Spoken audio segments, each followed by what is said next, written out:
90 વર્ષની ઉંમરે મળશે 100% પેન્શન. 8મા પગાર પંચને લઈને કરોડો કર્મચારીઓમાં ઉત્સુકતા. જાણો શું છે મોટો પ્રસ્તાવ. નમસ્કાર મિત્રો, સ્વાગત છે તમારું અમારી યુટ્યુબ ચેનલમાં. મિત્રો, કેન્દ્ર સરકારના લાખો કર્મચારીઓ અને પેન્શનરો માટે 8મો પગાર પંચ આશાનું નવું કિરણ બની શકે છે. પગાર વધારાની ચર્ચાઓ વચ્ચે હવે પેન્શન વ્યવસ્થામાં પણ મોટા ફેરફારોની માંગ ઉઠી રહી છે. ખાસ કરીને એક એવો પ્રસ્તાવ સામે આવ્યો છે જે મુજબ 90 વર્ષની ઉંમર પાર કરનારા પેન્શનરોને તેમના છેલ્લા પગાર જેટલી એટલે કે 100% પેન્શન મળી શકે છે. આ પ્રસ્તાવના કારણે દેશભરના નિવૃત્ત કર્મચારીઓમાં ભારે ઉત્સુકતા જોવા મળી રહી છે. જો આ ભલામણોને મંજૂરી મળશે તો વૃદ્ધાવસ્થામાં આર્થિક સુરક્ષા વધુ મજબૂત બની શકે છે.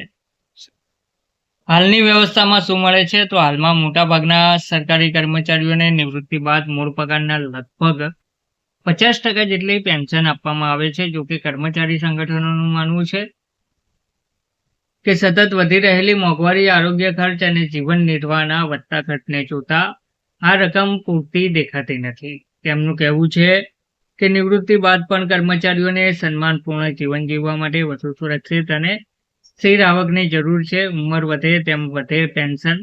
કર્મચારી સંગઠનો દ્વારા આપવામાં આવેલા પ્રસ્તાવ મુજબ ઉંમર વધવાની સાથે પેન્શનમાં પણ વધારો થવો જોઈએ.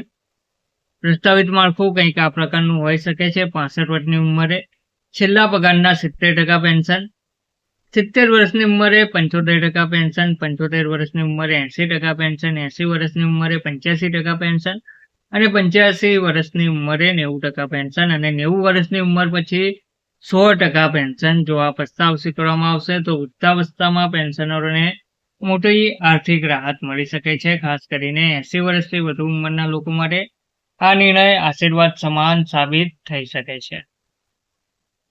કર્મચારીઓને મળશે પસંદગીનો અધિકાર. 8મા પગાર પંચને લઈને બીજી એક મહત્વની માંગ પણ સામે આવી છે. કર્મચારી સંગઠનો ઈચ્છે છે કે કર્મચારીઓને પોતાની જરૂરિયાત મુજબ પેન્શન યોજના પસંદ કરવાની છૂટ આપવામાં આવે. ઓપીએસ જૂની પેન્શન યોજના.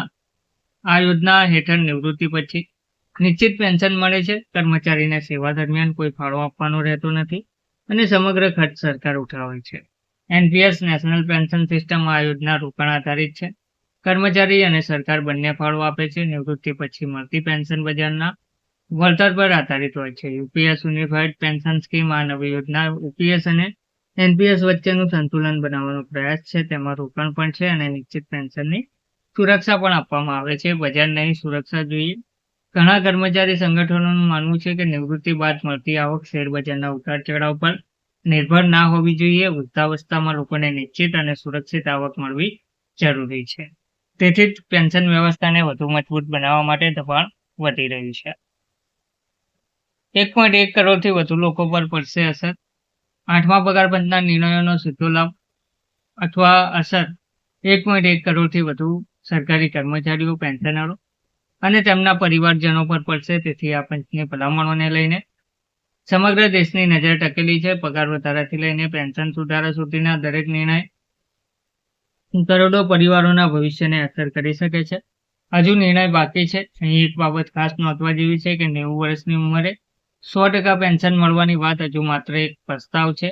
કેન્દ્ર સરકાર કે 8મા પગાર પંચે હજુ સુધી આ અંગે કોઈ અંતિમ જાહેરાત કરી નથી. પરંતુ જો આ ભલામણોને સ્વીકારવામાં આવશે તો નિવૃત્ત કર્મચારીઓ માટે તે છેલ્લા કેટલાક વર્ષોમાં મળનારી સૌથી મોટી ભેટ સાબિત થઈ શકે છે. 90 વર્ષની ઉંમરે સંપૂર્ણ પેન્શન, ઓપીએસ, એનપીએસ, યુપીએસમાંથી પસંદગીની છૂટ અને વધતી ઉંમર સાથે વધતી પેન્શન. 8મા પગાર પંચની આ ચર્ચાઓએ કરોડો કર્મચારીઓ અને પેન્શનરોની આશાઓને નવી પાંખો આપી છે. હવે સૌની નજર સરકારના અંતિમ નિર્ણય પર ટકેલી જોવા મળી રહી છે. ધન્યવાદ.